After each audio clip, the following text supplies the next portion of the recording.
Isang pinagpalang gabi sa ating lahat mga kapatid. Kumusta po ang bawat isa? Pinagpala, sir. Amen. Banag naman sa mukha na pinagpala tayong lahat eh. Amen. Ikakita mga kapatid, dahil hindi naman tatago yan. Mga magandang lalaki, maganda na lalaki pa. Praise the Lord. Amen. Amen. Yan ang mga anak ng Lord, makikisig. Mga anak ng Lord. So, maraming salamat mga kapatid sa iyong mga buhay. Maging sa aking buhay, maraming salamat din sa Diyos, mga kapatid, sa isang pribileyo muli na tumayo sa iyong harapan. Amen. Na pinagkatayuan tayo ng Diyos, mga kapatid, ng mensahe ngayong gabi. Yes, sir. Na ating pag-usapan, amen, is the Holy Spirit in us. Amen. Na mahalaga mga kapatid sa buhay ng isang tao, isang Kristiyano. Amen, ang banal na Espiritu. Amen. Dahil ito po ang sign o kaya seal mga kapatid na tayo po ay anak ng Diyos. Amen. Kung hindi tayo napapanahan ng Holy Spirit mga kapatid, na banal na Espiritu ng Diyos, hindi tayo anak ng Diyos. Yan ang sinabi ng Biblia. Amen. So, paano tayo, ang tanong, paano tayo mga kapatid mapanahanan ng banal na Espiritu? Amen. Ito yung pinakatanong ito sa mensahe ngayong gabi mga kapatid. At ang pag-usapan natin, amen, ikitan natin kung paano tayo mapanahanan, amen, at kung ano ang magiging buhay, amen, ng tao, mananampalataya na nasa kanya ang banal na Espiritu. Amen. At alam ko naman mga kapatid na tayo lahat ay convicted ng banal na Espiritu dahil nandito man tayo sa gawain ng Diyos. Amen. Dahil kung hindi man tayo mga kapatid, kung wala man tayo dito, ako'y naniniwala 100% na hindi tayo ganoon ng Espiritu. Amen. At ang mahirap doon mga kapatid, pag nakonvict ka at hindi mo yun nilakaran, hindi mo yun tinupad, amen, ang sabi ng Biblia, don't grieve the Holy Spirit. Amen. Huwag mo lumbayin ang banal na Espiritu. The moment mga kapatid, halimbawa na niyaya ka sa gawain at hindi mo yun pinagbigyan, akala mo lang simpleng panyaya, pero meron ka ng nilumbay. At sino yun ang banal na Espiritu, kapatid? Kaya mag-ingat sa maliit na salita, amen? Sa maliit na sa pag-iisip, sa action natin, doon natin minsan, hindi lang minsan, madalas, amen, na nalulumbay natin po siya.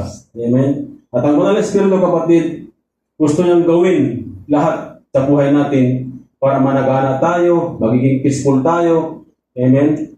Ang buhay natin, ang gawin sa buhay natin, amen, turuan tayo to glorify Jesus. Amen. Amen. Turuan tayo kung lumagad to be holy. Amen. Kaya nga lang mga kapatid, minsan sa kabisihan natin ng buhay, hindi natin namamalayan, nagigrip natin siya at nasa santabi natin siya. Kung nabibigyan natin ng kapangyarihan, amen, itong sarili natin, yung sarili decision natin, kasipan natin, lakas natin, ang akala natin, amen, yun na yung buhay. Pero ang napaghalaga mga kapatid ang banal na Espiritu dahil ang sinabi ng Biblia, siya ang tumutulong sa atin. Iniwan, hindi lang basta iniwan, kapatid, sa atin na tumulong, kundi gabayan tayo sa lahat ng pagkakataon. Amen? So sa dyan, ito yung text natin. Amen? Amen? So sabi niya dito, yung focus natin doon sa, sabi niya, understanding in the indwelling presence and power of the Holy Spirit. Amen. Understanding, amen, the indwelling presence. Ano ang magiging buhay, o ano ang buhay, kapatid, ng isang tao, amen, na napapanahanan ng banal na Espiritu, indwelling the presence and the power of the Holy Spirit. Amen. Isipin mo, kapatid, yung buhay ng isang tao na ang banal na Espiritu ang nagkukontrol sa kanya. Amen. Not to control na yung parang robot ka, hindi, kapatid, hindi ganun ang banal na Espiritu. Amen. Ibig sabihin to control, mga kapatid, hindi ka hahayaan na kahit mahipo man lang ng kalaban. Amen. Dahil pag nasa iyo ang banal na Espiritu, kapatid, takot sa iyo ang kalaban. Yan po ang totoo. Amen. So sabi niya dyan, and if the Spirit is of Him who raised Jesus from the dead, isipin mo, kapatid, ang banal na Espiritu, kung sino, amen, yung Espiritu na bumuhay sa ating Panginoong Diyos mula sa kanyang kamatayan, sa kanyang libingan, kapatid, ang nananahan sa iyo, ano kaya magiging buhay mo? Amen. Kung kaya niyang binuhay ang ating Panginoong Hesus, amen, ikaw din kaya kapatid sa buhay natin ngayon, hindi kaya natin kayang bigyan ng sinabi ng Bible na buhay na sagana at kasiyasiya. Yun yung magiging trabaho kapatid ng Banal na Espiritu. Ang Banal na Espiritu hindi ka hahayaan na mapahamak. Amen? Hindi ka hahayaan na malungkot. Bigyan ka ng sigla. Amen? Kapayapaan, kapatid. Yung dala niya. Sabi niya, living in you, he who raised Christ from the dead will also give life to you, to your mortal bodies, because of His Spirit who lives in you. Amen? Bibigyan ka kapatid ng buhay. Amen? Yung hallelujah. So yan, the text natin, sa text of the month natin mga kapatid is John 14 verse 16 to 17. Ang sinabi niya dyan, and I will ask the Father, sa ibang salin, I will pray. Sinabi niya kapatid, kaya ang Banal na Espiritu ko, hindi lang ito basta dumating. Hindi lang basta sinabi ng Lord na ito yung Banal na Espiritu sa inyo. Hindi po kapatid. Hiningi niya ito sa ating Ama. Pinag-pray na po ito, amen, para sa iyo at sa akin. So gaano siya kahalaga kapatid? Ang Banal na Espiritu, at mas lulumbayin lang natin siya. Kaya ang sabi niya doon na magkasala ka man sa kanyang anak, mapatawad, pero ang magkakasala sa Banal na Espiritu, hindi mapatawad. Amen? Kaya mag-iingat po tayo kapatid. Lalo tayo mananampalataya, amen? At malulumbay pa natin siya, amen? At hindi pa natin nabibigyan ng kapangyarihan sa buhay natin. So ano, giging klaseng buhay na mananampalataya po tayo? Sabi niya, I will ask, sabi niya mga kapatid, siya mismo. Hindi sinabi na, utusan ko yung angel na pumunta sa Ama ko na bigyan ka ng Banal na Espiritu. Hindi kapatid. Siya mismo ang humingi sa ating Ama. I will ask, sabi ng Panginoong Diyos. Tinanong mo kung gaano kabuti ang Diyos mga kapatid. Lahat siya ang gumagawa.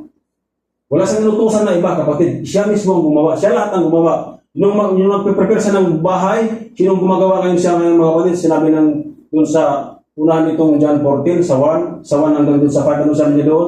Sinong gumagawa? Siya mismo, kapatid. Siya nang mismo nagpe-prepare ng bahay natin. Amen? At sabi niyan, I will ask. Siya rin mismo, kapatid. Never siyang umutos ng sinong angel, mga kapatid, na magbigay ng anong kailangan mo. Siya mismo ang nagpo-provide, kapatid. Hanggang sa Banal na Espiritu, sabi niya, I will ask the Father, and He will give you another advocate to help you and to be with you forever. Hindi ka lang tutulungan, pero mananahan sa'yo ng hanggang katapusan, hanggang forever, eternal, kapatid. Then sabi niya, the Spirit of truth, the world cannot accept Him because it neither sees Him, hindi siya nakikita, hindi rin siya nakikilala ng mundo. But you, sabi niya, know Him. Kilala niyo siya. Kilala ba natin ang Banal na Espiritu, kapatid? Amen. Yung Kristiyano na hindi nakikilala sa Banal na Espiritu, magdasal na. Amen? Ang sabi niya dyan, for He lives with you and will be in you, kapatid. With you, sabi niya, and in you. Nasa iyo yan, sa puso mo, kapatid. Nasa tabi mo siya, nasa puso mo pa. Amen? Be with you. Nandito siya ngayon, kapatid. Naniniwala ba ko nandito siya ngayon? Amen. Amen. Mga kapatid, nandito siya ngayon. At hindi lang nandito, nandyan sa puso mo. Amen. Ang Banal na Espiritu, kapatid. So ngayon, ano yung buhay ng isang Kristiyano, kapatid, na napapanahan ng Banal na Espiritu? Ang tanong dito, paano yung mga halimbawa ng mga ibang born again na hindi kinikilala ng Banal na Espiritu? Ano kaya magiging buhay? Hindi rin sa kalaman natin, kapatid, na meron din mga born again.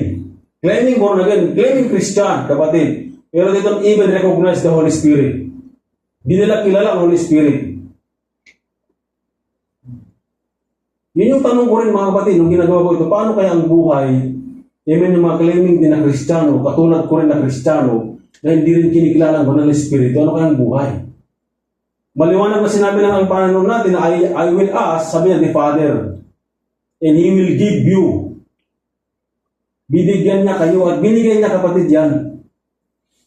At sabi niya, hindi ka lang sasamahan. Sabi niya, mananahan pa sa'yo. Sa yung mga tao, kapatid, na hindi nakikilala sa banal na Espiritu, hindi kinikilala, hindi nire-recognize, ano kayang buhay? No? Masaya pa rin naman ang buhay. Amen. Pero ang sinabi ng Biblia, pag wala sa iyo ang banal na Espiritu, hindi ka anak ng Diyos. Amen. So nabubuhay sila, amen. Masagana ang buhay nila, pero ang tanong, mga kapatid, ang buhay, ang nakakahabag doon, mga kapatid, yung hindi kinikilala na anak sila ng Diyos. Kasi maliwanag naman ang sinabi ng Biblia. Dahil ang katak natin na bilang anak ng Diyos, ang banal na Espiritu, kapatid. Pero kung hindi ka anak ng Diyos, kung hindi nananahan sa iyo mga kapatid ang banal na Espiritu, you cannot even praise Jesus, His Son, mga kapatid. Hindi mo rin siya tawag doon, yung masunod ang kanyang kalooban ito, ng kanyang salita. Mahirap mo rin gawin, mga kapatid, ito, sundin. Dahil ang sabi ng Biblia na ipapaalala niya lahat ang kanyang salita sa iyo. Amen? Yun yung trabaho ng banal na Espiritu, kapatid. So paano mo maintindihan ito kung wala banal na Espiritu magpaalala? Tumulong na magbukas ng kaisipan natin na maalala ito, magpamuhay. Amen? So what happened when a believer truly has the Holy Spirit? Ano ang mangyayari? Ano ang buhay? Amen? Sabi niya dyan, ligtas ka, kapatid, pagka nasa iyo ang banal na Espiritu. Dahil anak ka na ng Diyos. Kitang-kita ng Diyos, mga kapatid, na kinikilala ka na niya, anak ka na niya, tinanggap ka na niya. Amen? Dahil nasa iyo ang banal na Espiritu. Nakikita na ng Diyos ang buhay mo, kapatid. Hindi na yung ikaw ang nabubuhay. Amen? Sa katayuan mo, sa buhay mo. Kundi yung banal na Espiritu. Jesus ang nabubuhay sa iyo through, amen, the person of the Holy Spirit na nananahan sa iyo. Nag-empower sa iyo. Sabi niya, He saved us not because of righteous things we have done. Tingnan mo yun, kapatid. Kahit gumawa ka ng napakabuti, amen, sa araw-araw na buhay mo, kahit gawa ka ng mabuti, kung hindi ka napahanan ng banal na Espiritu, wala rin buhay. Wala ka rin buhay na walang hanggan. Sabi niya, not because of righteous thing we had done, but because, sabi niya, of His mercy. He saved us through, sabi niya, the washing of rebirth and renewal by the Holy Spirit. Amen?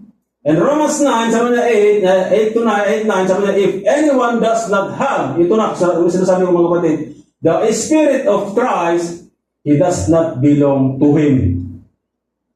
Amen? Palakpakan natin ang Diyos mga kapatid. Huwag tayo masyadong seryoso. Amen? Di ba na po galit? Masaya lang tayo. Amen? Dahil, alam mo kapatid, nagalak lang po ako sa mensahe kasi nung ginagawa ko po ito, sabi ko, Lord, ito pala yung buhay na meron ako sa iyo. Amen? Dahil inisip ko yung mga kapatid yung moment na hindi pala tayo iniwan ng Diyos ng basta-basta.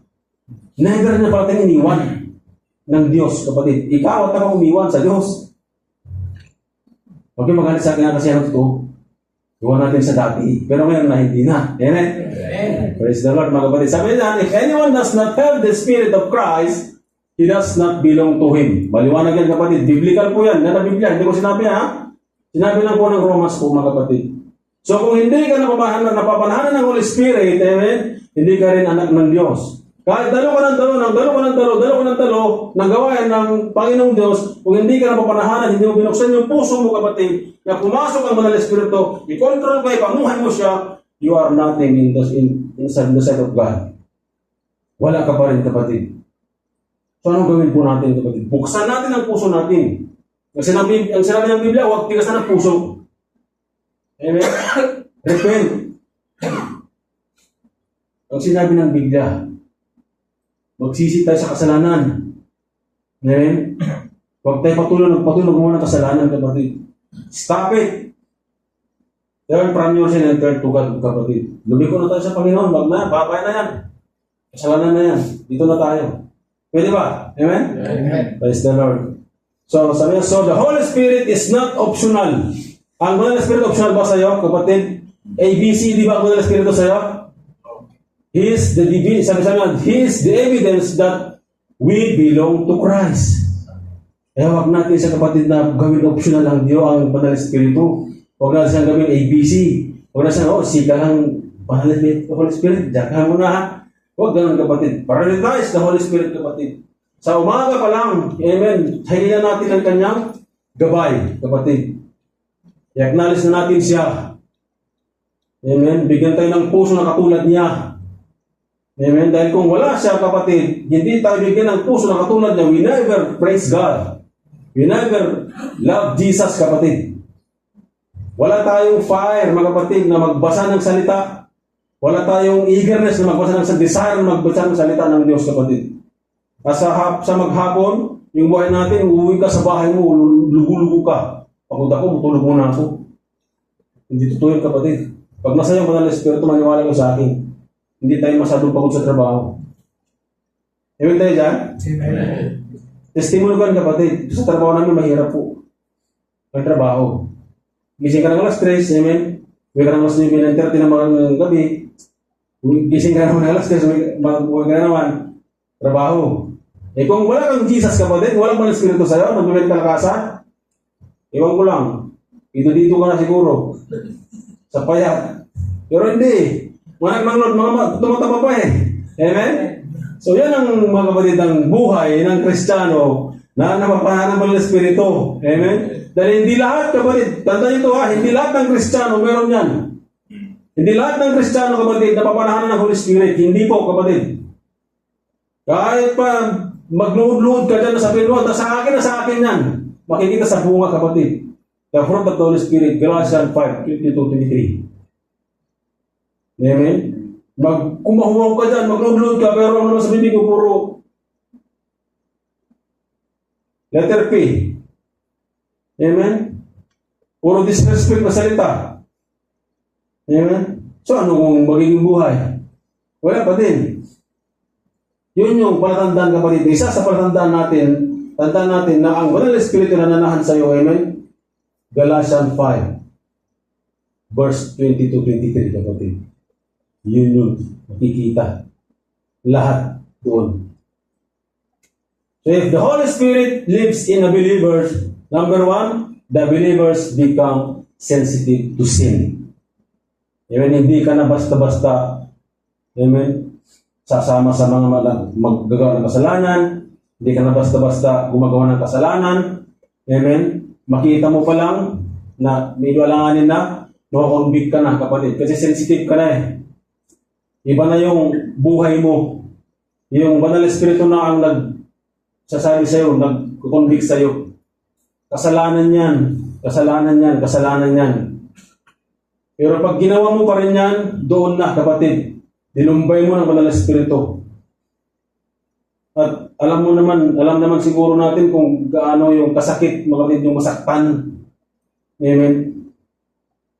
Nasubukan na bang nabasted sa mga nung ba na binata kayo? Nung naniligaw kayo, nasubukan na nabasted. Yung hindi nabasted dito, guwapo yun. Amen. Kasi di nabasted ang guwapo eh. Kung ano yung maramdaman mo, kapatid, kung nasubukan mo lang, kung narasan mo, kung naramdaman mo na sakit, dahil mahal na mahal mo siya at hindi ka pinagbigyan, hindi ka na sinagot ng oo, at talagang masakit, yun, kapatid, ang pakiramdam ng cholesterol. Mas higit pa doon, ang kanyang naramdaman. Kasi don't grieve, sabi niya, grieving, kapatid, hindi lang basta nasaktan mo siya. Amen? Talagang malungkot siya, kapatid. Iba yung malungkot sa ka-grieve. Mas malala yung grieve. Namighati. Amen. Salamat ko sa buhay mo. Nalumbay siya.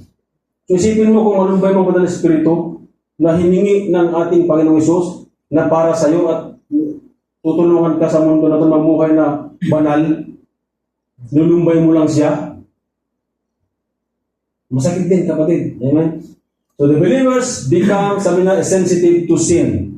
And Jesus said, the Spirit will convict the world of sin. Amen? Ipapakita niya, kapatid, na makasalanan ng mundo.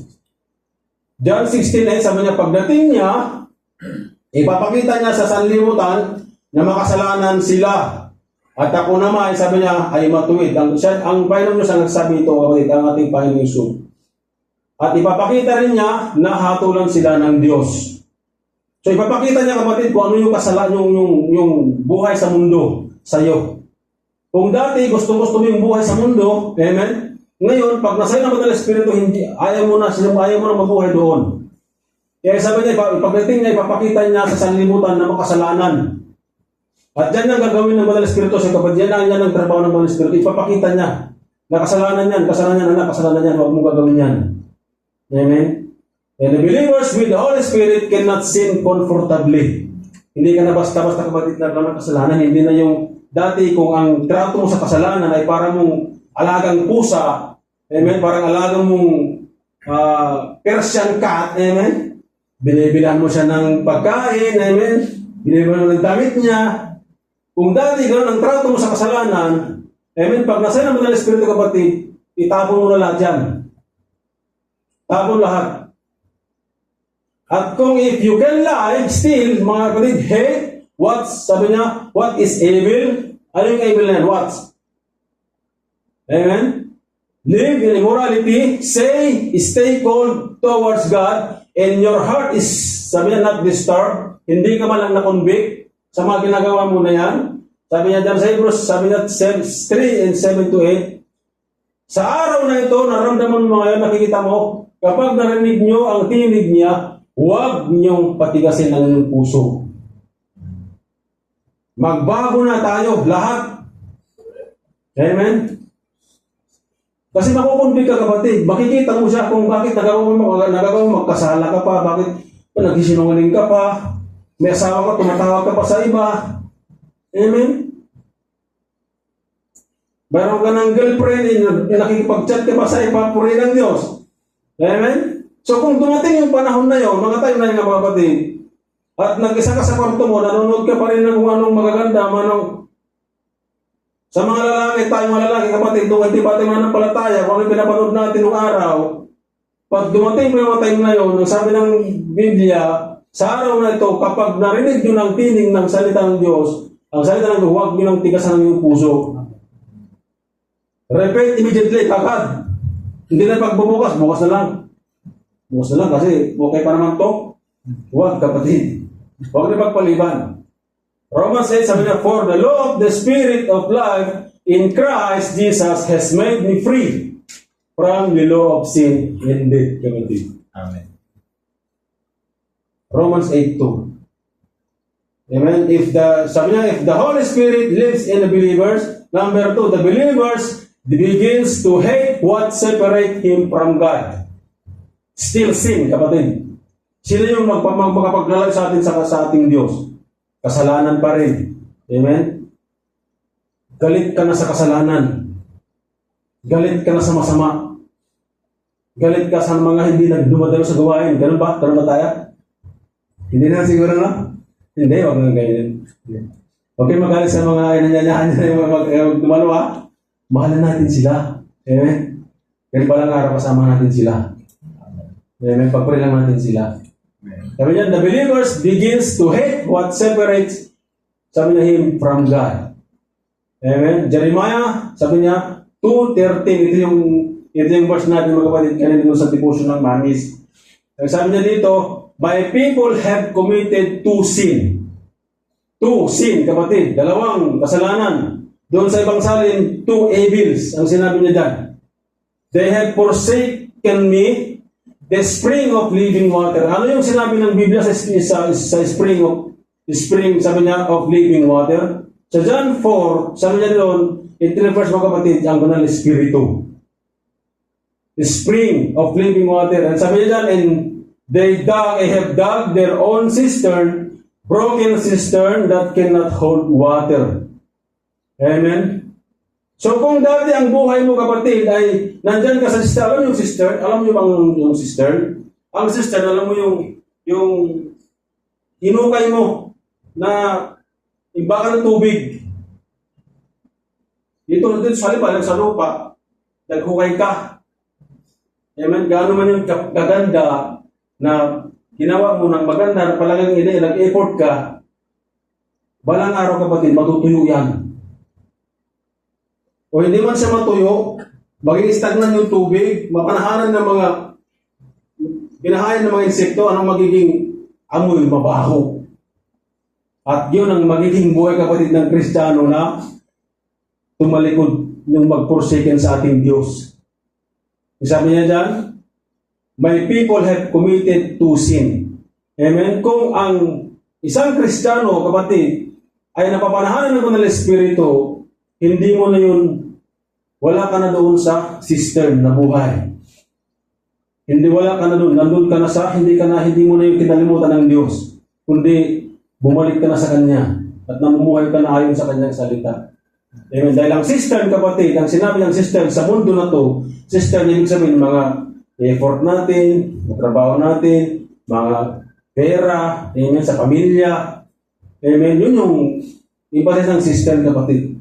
Pansamantalang kapayapaan, pansamantalang kagalakan. Amen. Pero, buhay natin ay walang kabuluhan, kapatid. Sa ngayon, magiging masaya ka dahil may pera ka, maraming pera. Sa ngayon, masaya ka dahil wala kang problema, payapa ka, amen. Pero wala kang Diyos. Iniwan mo yung Diyos, kapatid, na eternal na nagbibigay sa iyo ng walang hanggang kapayapaan. Kasi fountain, sabi na, spring of living water. Iniwan mo na siya. Pero kung ang Banal na Espiritu na, mga kapatid, ang nagkokontrol ng buhay mo fully, amen, ang sinabi niya dyan, hindi mo na yun kakalimutan ng Diyos. Dahil ang sabi niya, they have forsaken me. Amen. Sa John 4, to find John 4, sabi niya 10 and 14, so Jesus answered her, if you knew the gift of God, and who it is that asks you for a drink, you would have asked him, and he would have given you living water. Sabi niya, kapatid.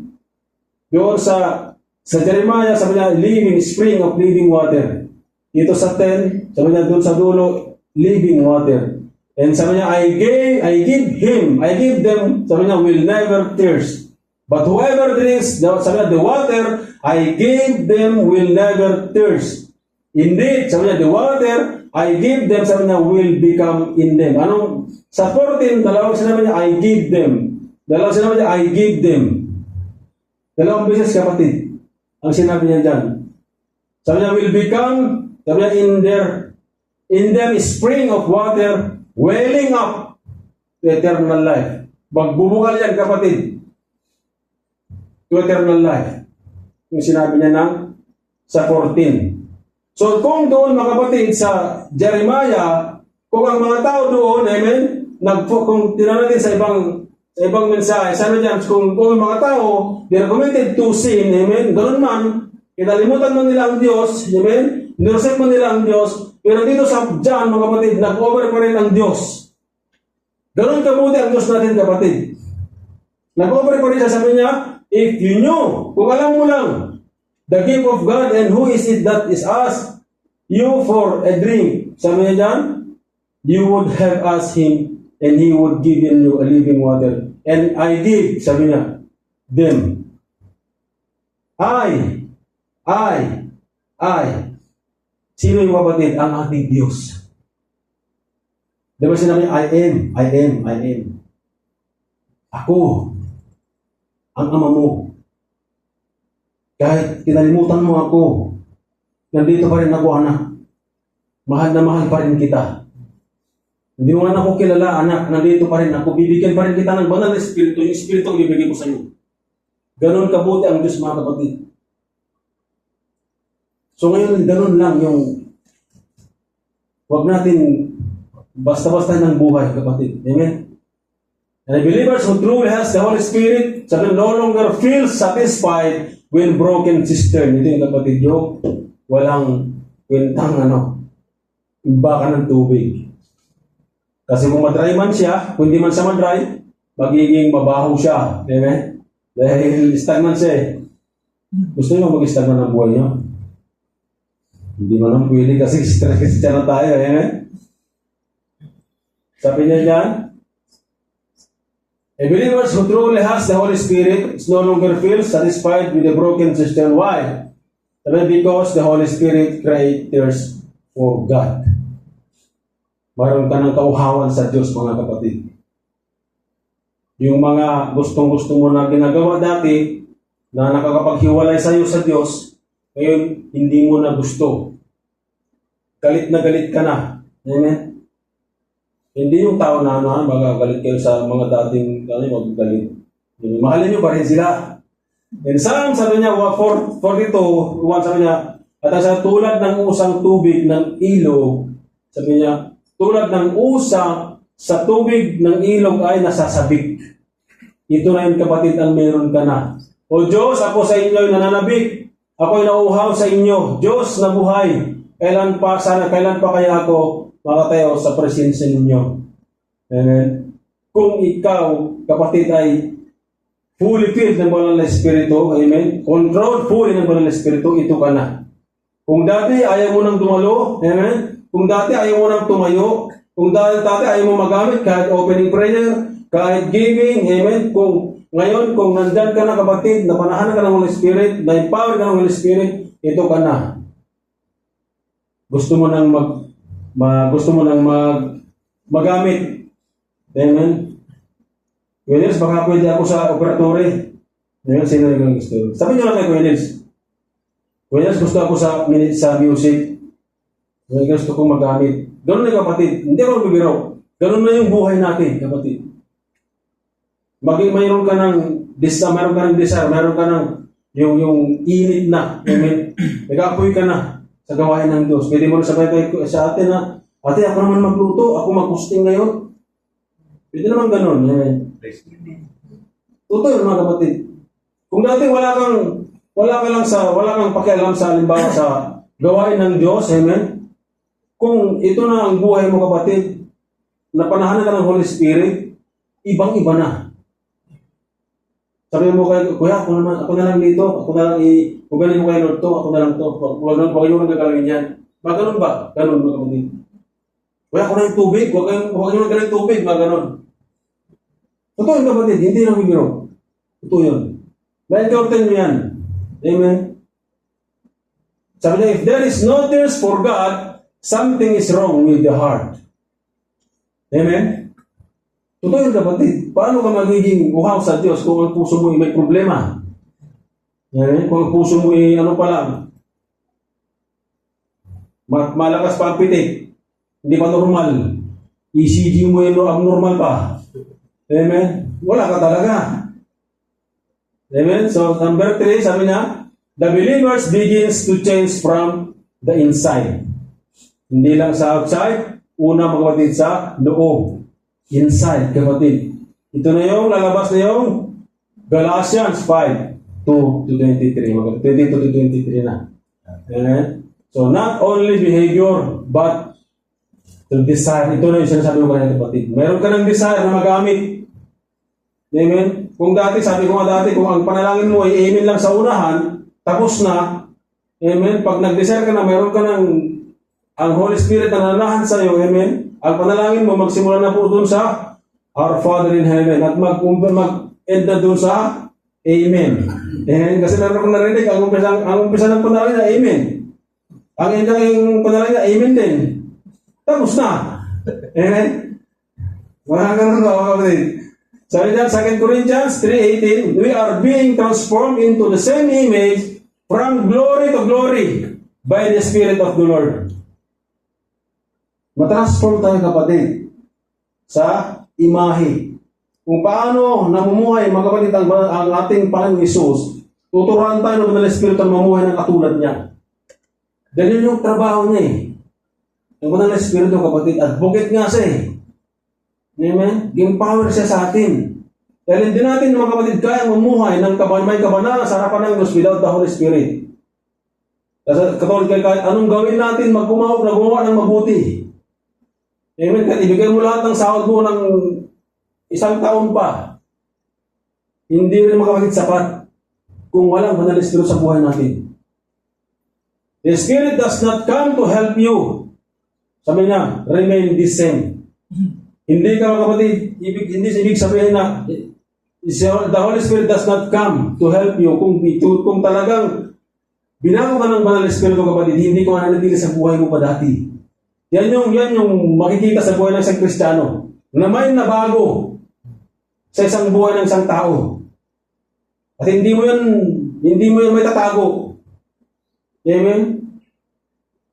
Makikita ng kapwa mo yan. He come to make you like Jesus. Ito yung trabaho, kapatid, ng Banal na Espiritu. Number 1 na trabaho ng Banal na Espiritu, kapatid, is to guide you, mga kapatid, to live, mga kapatid, holy. Baka sasabihin mo, kuya, wala mang perfecto. Wala perfecto, kapatid. Pero huwag mong sabihin kasi pag sinabi mo yan, tinanggalan mo na yung kapangyarihan ng Banal na Espiritu sa buhay mo. Kasi ang trabaho ng Banal na Espiritu, tulungan ka, kapatid, na mamuhay ng may kabanalan sa harapan ng Diyos. Hingin mo lang sa Kanya na bigyan ka ng puso na katulad niya. Puso, kapatid. Lord, give me a heart like yours. A heart to worship you, to love you, to honor, to love you. Yun lang, kapatid. At Banal na Espiritu, bigyan mo ko ng empowerment na mamuhay ng ganitong buhay. Ilan naman ang gusto ng Banal na Espiritu, i-acknowledge mo siya eh. Hayaan mo siya na magtrabaho sa buhay mo. Hayaan mo lang. Ganoon lang yun, kapatid, ang buhay ng isang Kristiyano. Huwag mong pilitin. Kasi pag pinilit mo, mapapagod ka din eh. Hayaan mo lang sana mag-flow, mga kapatid, sa buhay mo, ang Banal na Espiritu. At maamis ka. Yung mga testimony niyo kanina, kapatid, habang pinapakinggan ko, namis ako, nabablis ako. Dahil hindi magagawa, kapatid, ng ordinaryong tao. Yun yung trabaho ng Banal na Espiritu sa buhay natin, kapatid. Yung atin natin, kung isipin mo, yung dalawang gawain, i-accommodate niya yun sa tingin niyo, kapatid, kung wala siyang Banal na Espiritu na naging galit sa kanya, naging power sa kanya, sa tingin niyo, magluto siya ng napakarami doon? Pagod yun na. Yun, dahil nasa kanya, mga kapatid, ang Banal na Espiritu, amen, nag-live up sa kanya, ibigay ng empowerment sa buhay niya, nagagawa niya po yung mga bagay na yun. Na hindi natin malumos maisip bakit nagagawa niya. Yun yung trabaho, kapatid, ng Banal na Espiritu sa buhay natin. Philippians 2:5. The attitude you should have is the one that Christ Jesus. Ito, kapatid, ang nais niya. Ito dito tayo dadalhin ng Banal na Espiritu. Yung kaparehong kaisipan ng Panginoong Isus, kaparehong ugali ng Panginoong Isus, diyan po tayo tuturuan ng Banal na Espiritu. A Christ-like life, kapatid. Hindi yung katulad ng kalaban na buhay. Hindi, ayaw na yun, kapatid. Kasi banal siya, kaya nga huli. Hindi lahat ng Espiritu, kapatid, huli. Hindi. Siya lang, kapatid, ang huli. Holy Spirit. Amen? Kasi maraming mga unclean spirit. Unclean spirit and Holy Spirit, hindi pwedeng magsama yan, kapatid. Tandaan po natin yan, ha? Kaya huwag mong sabihin na sa akin, sir, ako, filled ako ng Holy Spirit, pero ang gawa mo naman, mga kapatid, taliwas doon sa sinasabi mong napapanahan ka ng Holy Spirit. Nakakaya ka kung ganun. Nakaya tayo kung ganun, kapatid. Amen? Sabi niya dyan, sa Galatians 5, sabi, walk by the Spirit, and you will not gratify the desire of your flesh. Pag tayo, mga kapatid, ay kasama ang Banal na Espiritu, amen? The Spirit is within us, na bumuhay tayo, kapatid, ng may kapanalan sa harapan ng Diyos through the Holy Spirit, hindi na natin mag-gratify, hindi natin yung gusto ng katawan natin, yung flesh natin, hindi natin basta-basta ibigay. Amen? Hindi na natin satisfied.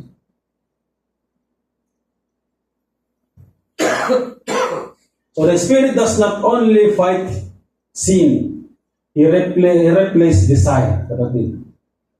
Palitan niya yung mga kasalanan ginagawa mo dati, palitan niya ng desire yan, kapatid, na para sa gawain ng Diyos. So what? Sabi niya, you once love, you begin to lose taste for. What you once ignore, you begin to value. Ano ibig sabihin, mga kapatid? Yung dati yung mga ginagawa mo ng kasalanan, gusto mo, minamahal mo ang kasalanan na yun, amen? You begin to lose taste. Nawala ka ng gana, kapatid. Yun yung nagagalit ng mga kaibigan mo, yung pamilya mo, amen? pero hindi ka na nakakasama. Ngayon, magsimula na dyan na what you once ignore, you begin to value. Kung dati hindi mo binavalue ang gawain ng Diyos, maraming nag-aanyaya sa'yo, hindi ka dumadalo, ayaw mo, saka na lang yan, sir. Paras lang buhay yan, pare-paras lang yan. Pero pag ganito ng buhay, mga kapatid, yan na yan. What? Sabi niyo, once you ignored, you began to value. Yan. Kung dati nagtatago ka dyan para tawagin mag-opening prayer, ngayon gusto mo na, sir, ako na lang. Di ba? Alam niyo dati yung mga kapatid ako, tago ako makaya ako magamit. Kasi kinakabahan man ako. Hindi ko alam kung paano magdasal. Siyempre, tago ako na. Yan ang gagawin ko. Pero nung mga kapatid, nung inopen ko talaga ang buhay ko sa Panginoong Diyos, mga kapatid, ito na siya. Doon ako po lagi doon. Sila po natin i-receive. Kaya sabi ko, Lord, sa pulpito na yan, sabi ko, tatahin mo ako ng balang araw. At ginawa ng Diyos yun, kapatid. At dinisar ko siya eh. Nag-desire ako, kapatid niya. Number 4, the believers cannot live without God's presence. Amen. Parang napapasok ka na pagka wala ka na sa gawain, kapatid. Pag hindi mo na makasama yung magkapatiran, maghanap ka ng fellowship. Kahit marami kang kasama sa ibang bagay, pero iniisip mo pa rin, mas gusto mo pa rin dito sa gawain ng Diyos. Amen. Testimony ko yan, mga kapatid. Ang sinabi doon sa mga kasama ko, bakit hindi ka napabalik dito? Iniwan mo na kami. Wala kaming kasama. Wala na yung dating kasama namin na Sabi ko, cracks lang kayo. Magkakasama tayo ako doon sa pinupuntahan ko. Sabi na sa akin, di mangyayari yan. Sabi ko, mag-ingat ka. Sabi niya, Jesus said in John 14:6, ito yung natin kayo, kapatid, He will be with you forever. He will be in you. Ito, kapatid, yung sign. Amen? Na hindi na, sabi niya, the believers cannot live without God's presence. At dahil dyan, mga kapatid, dahil nandito na sa'yo na ang Banal na Espiritu eh. Nananahan na sa'yo yan, kapatid. Hindi mo lang basta kasama, nandiyan na sa puso mo siya. Ngayon, hahanapin niya yung gawain ng Diyos. Hanapin niya kung saan mag-glorify si Jesus, kapatid. Hanapin niya kung paano mo i-honor ang Panginoong Yesus. At doon ka ililid siya. Kaya sabi niya, it will lead you into all truth eh. Ililid ka, igagayad ka eh. Sa lahat ng katotohanan. Doon kanya dadalhin, kapatid, sa ating Panginoong Yesus yung gawain ng Diyos. Amen? The Spirit does not visit you. He lives in you, kapatid. Hindi lang basta kumustahin ka ng Banal na Espiritu. Kuya Eli, kumusta ka lang. Hindi lang kapatid ng Banal na Espiritu. Nasa ating puso, kapatid, ng Banal na Espiritu. Nandito siya. Kaya tayo nandito ngayon eh. Dahil ginayad tayo na pumunta rito ngayon. Na makinig ng kanyang salita, pupurin natin ang ating Panginoong Hesus, kapatid. Dahil kung wala ka rito, wala rito siya.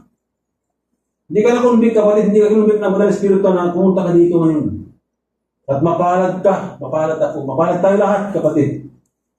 Dahil nandito tayo ngayon sa gawain ng Diyos. Hindi natin sa nalumbay, kapatid, ng Banal na Espiritu. Masayang-masaya po siya sa iyong buhay at sa aking buhay. Sabi niya, that means the believers now became God's dwelling place. Amen? Dahil malinis ka na, nandiyan ang Banal na Espiritu sa iyo. Amen? Ang Panginoong Hesus na nandito siya. Amen? Nabubuhay ka. Hanapin mo ang presensya ng Diyos. Hanapin mo ang gawain. Amen? Dumalo ka ng mga Bible study. Dumalo ka ng discipleship. Amen? Yun yung buhay, kapatid ng isang Kristiyano. 1 Corinthians 6:19, sabi, do you not know, sabi, that your body is the temple of the Holy Spirit?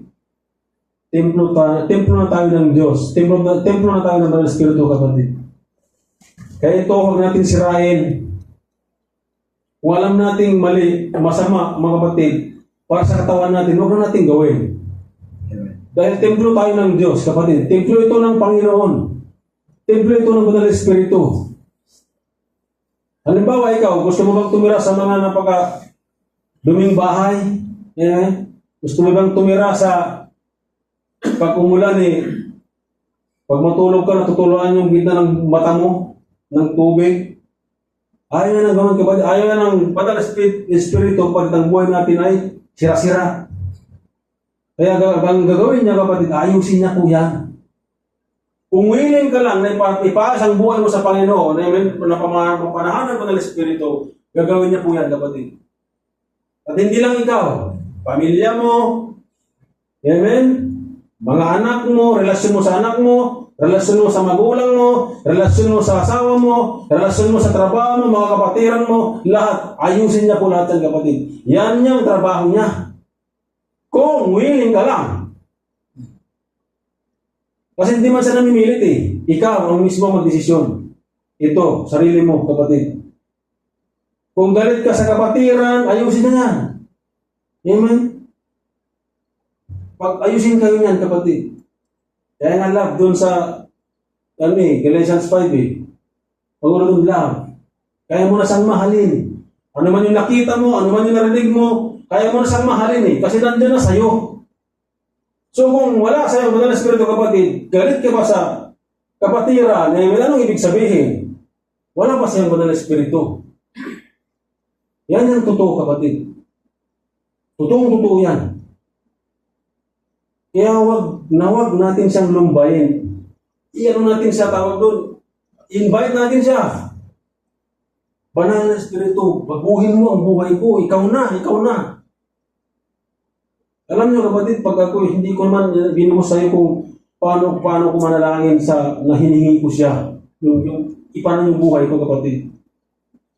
Talagang ko siya, ikaw na. Ayaw ko na Lord ng buhay ko ng dati, ikaw na. Kasi Lord, nasubukan ko na yung buhay ko eh. Gusto ko naman kitang subukan. Gusto ko maramdaman yung sinasabi mo sa Biblia ng buhay na kasiyas at sagana na buhay. Gusto ko Lord maramdaman, mamuhay doon sa Colossians 5, Lord. Yung 20-25 na may pag-ibig, may pagpapakumbaba. Yun yung panalangin ko kapatid sa aking buhay. Totoo yan. Amen? Sabi niya, this is serious kapatid. You cannot treat your body casually. You cannot treat sin casually. You cannot treat worship casually. Amen? Because the Spirit of God is in you. Psalm 5:51-11. Sabi niya, do not cast me away from your presence. Si David to kapatid. Si David king siya. Amen? Pero nanghihinayan siya, kapatid. Dahil naramdaman niya mismo, kapatid, ang presensya ng Diyos. Kung gaano kasarap, gaano kasagana, gaano tawag doon ng buhay na sa presensya ng Diyos, kapatid. Si David, basahin natin ang buong Psalm.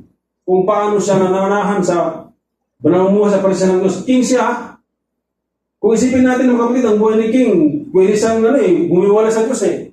Kasi mayaman siya, king siya, famous siya, amen? Pero hindi, sabi niya dyan, do not cast me away from your presence, Lord. And do not take your Holy Spirit from me. See, kita mo kapatid, king. He's a king, kapatid, tayo. Ako kapatid, sa akong laborer.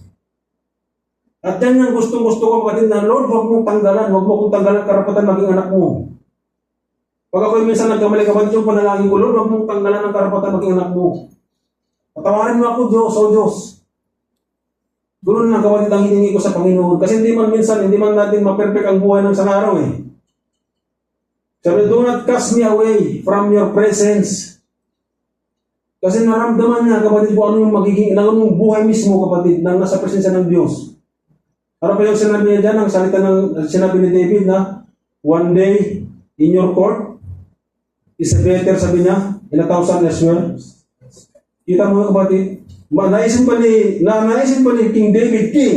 Pero naisin pa na magiging doorkeeper sa kapatid. Sa bahay ng Diyos. Biruin mo yun kung gaano siya naramdaman. Kasi na-encounter na mismo eh. Namuhay siya kapatid doon sa mismo presensya ng Diyos. Nakita niya, naramdaman niya mismo. Kaya sabi niya, don't cast, sabi niya. Do not cast me, sabi niya. Away. So mga kapatid, ay encouraging yung na mamuhay tayo. Amen? Sa presensya ng Diyos, kapatid. Dahil alam mo, kapatid, kung ito lang yung goal natin sa lahat, napakasarap, mayroon tayong pagkakaisa. Amen? Meron tayong pagtutulungan. Maayos tayo lahat, kapatid, kung ito yung aim ng bawat isa. Ang mamuhay sa presensya ng Diyos. Nandiyan na natin pinapakalaman yung ano na sa paligid natin na nakakalumbay sa Banal na Espiritu. Huwag na. Tama na yun. Hayaan na natin, mga kapatid. Ibigay na natin sa Panginoon lahat. Para mamuhay man tayo mga payapa ba sa mata ng Diyos. Amen? A believer who has tasted sa the Spirit fears losing intimacy with God more than losing anything else. Kapatid, si David to, kapatid. Mawala man ni David lahat ng kayamanan niya. Huwag lang yun sa presensya ng Diyos, kapatid. Huwag lang yung Banal na Espiritu. Si David willing siyang ibigay lahat ng kayamanan niya. Yung pagkaking niya. Yung pagka-fame niya, kapatid. Huwag lang niya mawala. Amen? Huwag lang sa mawala doon sa presensya ng Diyos. King siya. He's a king, kapatid. Fame. Maano siya, kilala siya. Makapangyarihan siya. Pero yun yung hiningi, isa lang ang hiningi niya. Do not cast me away in your presence, Lord. Ito mo yun, kapatid. So the believers, sabi niya, receive power to live holy. Ito yun, kapatid. Kung nasa iyo ang Banal na Espiritu.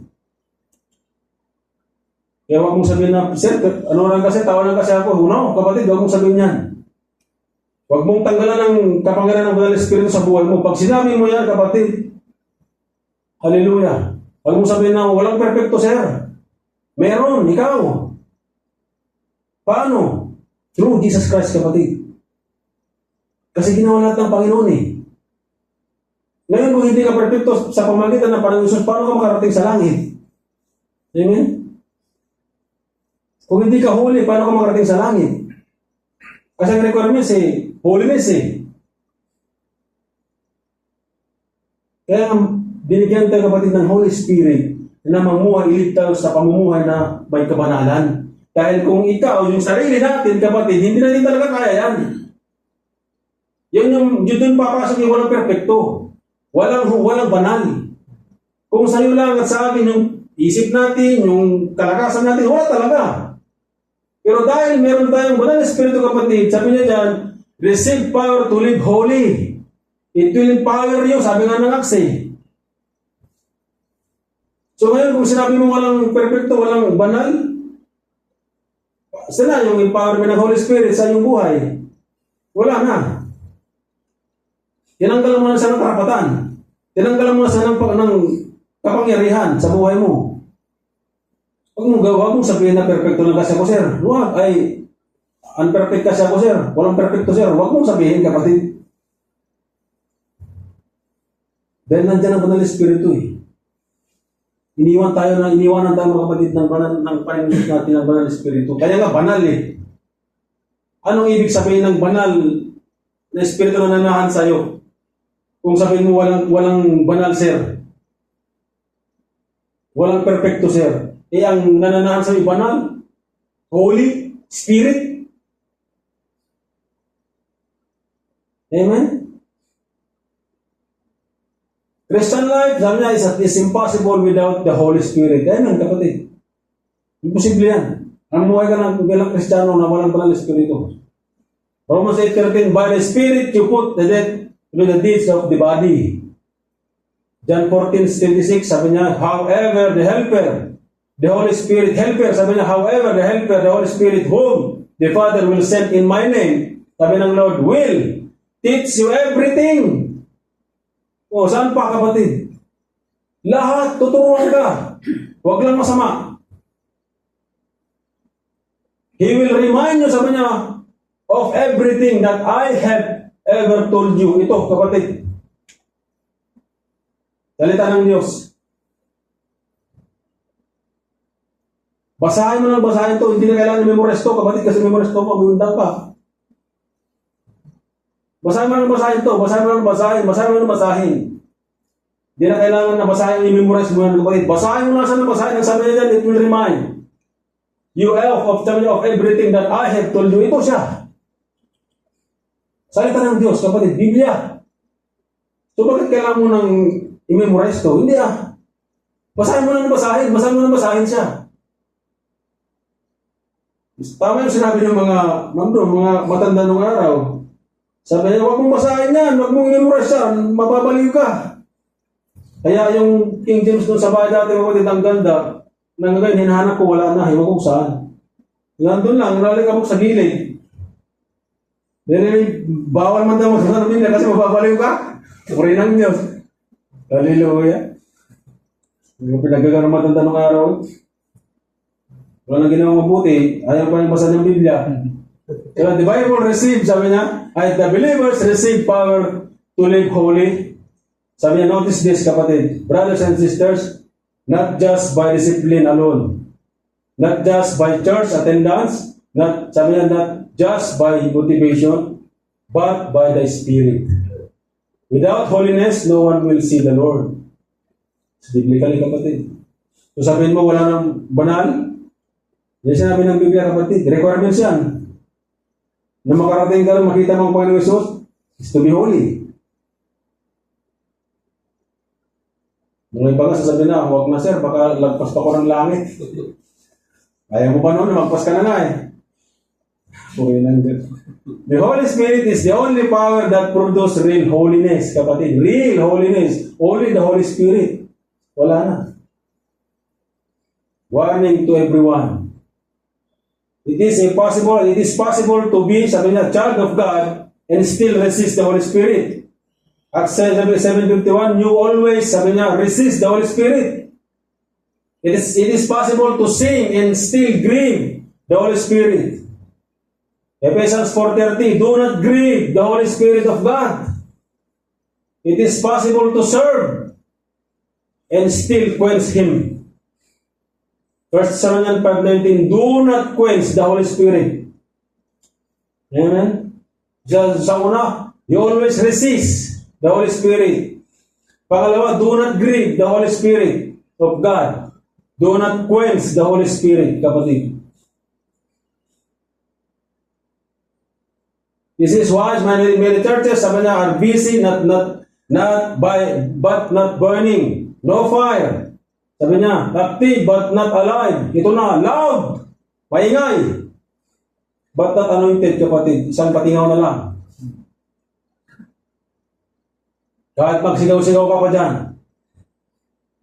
kahit marunig pa ng buong Saudi, ang sigaw mo, wala kang anointing, anong silbi? Tapos, ang usapan, kapatid. Kahit anong pilit mo pa, mga kapatiran, kung wala kang anointing, mga kapatid, walang empower ng Holy Spirit, wala, kapatid. Kahit gaano kaganda ang mensahe, kung hindi empowerment ng Holy Spirit, kapatid, nothing. Walang mangyayari. Walang mabagong buhay. Sabi niya, if the Holy Spirit, amen, pagod na siguro, truly lives in the believers, sin become heavy, prayer become necessary, God's presence become precious, broken system lost their attraction, and Jesus becomes center of your life, kapatid. Amen? And if none of these are happening, 2 Corinthians, examine yourself whether you are in faith, kapatid. Sa lima na yan, pag wala yan, di mo maramdaman, di mo makita yan, kapatid. Ang sinabi ng Corinthians, examine yourself. Amen? Hindi mo huwag mong sabihin na examine the Lord. Ito, sarili mo, kasi may narinig ako, kapatid, examine the Lord. Huwag naman. Ikaw mag-examine, amen? Hindi mo examine sila kasi wala siyang kasalanan. Conclusion. Ito may mga kapatid. Amen?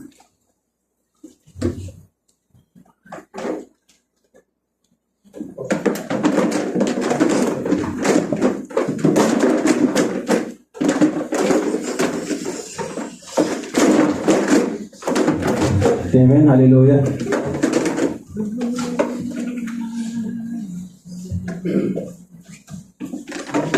Praise the Lord.